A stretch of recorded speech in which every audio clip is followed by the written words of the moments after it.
Hello everyone, আসসালামু আলাইকুম। রান্না কিন্তু আমরা অনেকেই অনেকভাবে করে থাকি। একেকজনের হাতের রান্না একেক রকম টেস্ট। তবে আপনারা যে যাই বলুন না কেন, আমি কিন্তু একটা কথা বলবো যে আমাদের আগের যুগে যে নানি দাদিরা ছিলেন, এনাদের হাতের রান্না কিন্তু অসাধারণ মজার ছিল। আজকে আমি নতুন কোনো রেসিপিতে নয়, সে আগের দিনের নানি দাদিদের হাতের স্পেশাল মজাদার গরুর মাংস ভুনা করে দেখাবো, যেটা একবার খেলে আজীবন লেগে থাকবে মুখে। চলুন তাহলে শুরু করা যাক আমাদের সেই রেসিপিটা, যেটা খুব সহজেই কিন্তু রান্না করা যায়। যে কেউ রান্না করে নিতে পারবেন। যারা নতুন এবং ব্যাচেলার আছেন তারা কিন্তু খুব সহজেই এই রান্নাটা করে নিতে পারবেন। এখানে আমি গরুর মাংস নিয়েছি, হাড়, চর্বি এবং মাংস সহ। এখানে প্রায় ১ কিলোর মতো মাংস আছে। এবার আমি এর মধ্যে দিয়ে দিচ্ছি প্রায় ২ কাপের মতো পেঁয়াজ কুচি।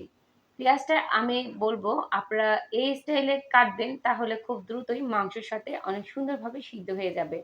আসলে পেঁয়াজটা কুচি করার মধ্যেও অনেক রকম ভিন্নভাবে আমরা করে থাকি, তবে এইভাবে করলে অনেকটাই ভালো হয়। আর এখানে দিয়ে দিচ্ছি তেজপাতা, এলাচ আর লবঙ্গ। প্রায় ৭-৮টি লবঙ্গ আর ৭-৮টি এলাচ আর তেজপাতা ছিল প্রায় ৩টি। এবার দিয়ে দিলাম জিরা গুঁড়া, ২ চামচ জিরা গুঁড়া দিলাম। দিয়ে দিলাম ২ চামচের মতো হলুদের গুঁড়া। তবে হলুদ কিন্তু একেক সময় একেক রকম ফ্লেভার দেয়। অল্পতেও কিন্তু কালার আসে, কিন্তু ফ্লেভারটা অনেক ডিপ হয়ে যায়, যার কারণে কম বেশি করতে হয়। সেটা আপনারা জেনে বুঝে দিবেন। দিয়ে দিলাম মরিচের গুঁড়া। এটা আসলে যে যেমন ঝাল খেতে পছন্দ করে সেরকম দিবেন। তবে আমি এখানে ৪ চামচের মতো মরিচের গুঁড়া দিয়েছি।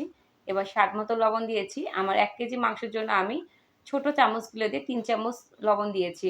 আর এবার আমি ১ চামচ আদা বাটা, ১ চামচ রসুন বাটা দিয়েছি। এবার আমি সয়াবিন তেল দিয়ে দিচ্ছি। মাংসতে আমি একবারই তেল দিয়ে দিচ্ছি, কারণ এটাতে কোনো এক্সট্রা করে বাগার দেওয়া হবে না।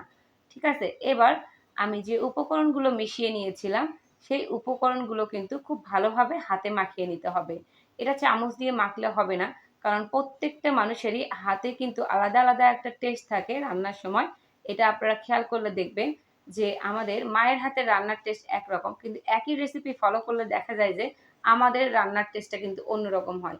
তো তাই চেষ্টা করবেন এরকম হাত দিয়ে মাখানোর। তবে হাতে আপনারা যারা ভয় পান জ্বালাপোড়া করার জন্য, তারা অবশ্যই গ্লাভস পরে নিতে পারেন বা সরিষার তেল মাখিয়ে নিতে পারেন। এতে করে হাতটা জ্বালাপোড়া করবে না। এবার সামান্য পরিমাণে পানি, অর্থাৎ ১ কাপের মতো পানি এবার দিয়ে আমি এই মাংসটা জাল করে নেব। এখানে এই মাংসটাতে আমি যেটুকু পরিমাণে পানি দিয়েছি, এটা দিয়েই কিন্তু ভালোভাবে কষিয়ে নিতে হবে। এর মধ্যে এক্সট্রা কোনো পানি এখন মেশানো যাবে না। দেখেন মাংস থেকেও পানি বের হয়েছে এবং তেলটাও কিন্তু উপরের দিকে এখনো চলে আসেনি। এই পর্যায়ে কিন্তু দিতে হবে, এই তো আমি ৫-৬ টি শুকনা মরিচ দিয়েছি, দিয়েছি আরো ২ থেকে ৩ টুকরার মতো দারচিনি, আর এখানে এক্সট্রা করে আমি রসুনের কোয়া ব্যবহার করেছি। এটা কিন্তু মাস্ট বি এই পর্যায়ে দিতে হবে। অর্থাৎ আপনাকে রান্নার প্রায় ১৫ মিনিট পরে এগুলো মেশাতে হবে। আর রান্নাটা কিন্তু মিডিয়াম আঁচে করে নিতে হবে। এবার আমি সম্পূর্ণ এই তো উপকরণগুলো দেওয়ার পরে আমি ভালোভাবে একটু নাড়াচাড়া করে নিচ্ছি এই তরকারিটা।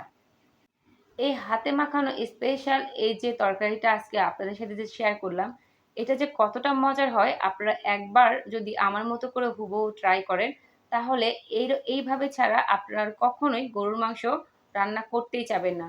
খুবই, খুবই মজার হয়। তো আমি কিন্তু ভালোভাবে এটা নাড়াচাড়া করে নিয়েছি। এবার আমি আবারও ঢাকনা দিয়ে এটা প্রায় ১০ মিনিটের মতো কষিয়ে নেব। আর আঁচটা কিন্তু অবশ্যই মিডিয়াম আঁচে থাকবে। আর অবশ্যই খেয়াল রাখবেন যাতে কখনোই তলানিতে লেগে না যায়।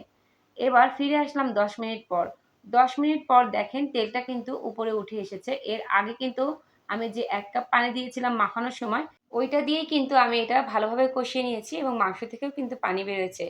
এই পর্যায়ে আমরা দিয়ে দিব আলু। আলুটা কিন্তু অবশ্যই আগে দেওয়া যাবে না। এতে করে আলুটা ভেঙে যাবে এবং তরকারির টেস্টটা কিন্তু একেবারে আলাদা হয়ে যাবে। আর এজন্যে কিন্তু আমি আলুটা এই পর্যায়ে দিয়েছি। এবার আমাদেরকে গরম পানি এড করে দিতে হবে। এখানে আমি প্রায় ৫ কাপের মতো গরম পানি এড করে দিচ্ছি। চাইলে কিন্তু আপনারা আলুটা ভেজেও নিতে পারেন। তাহলে আরো বেশি টেস্ট হবে।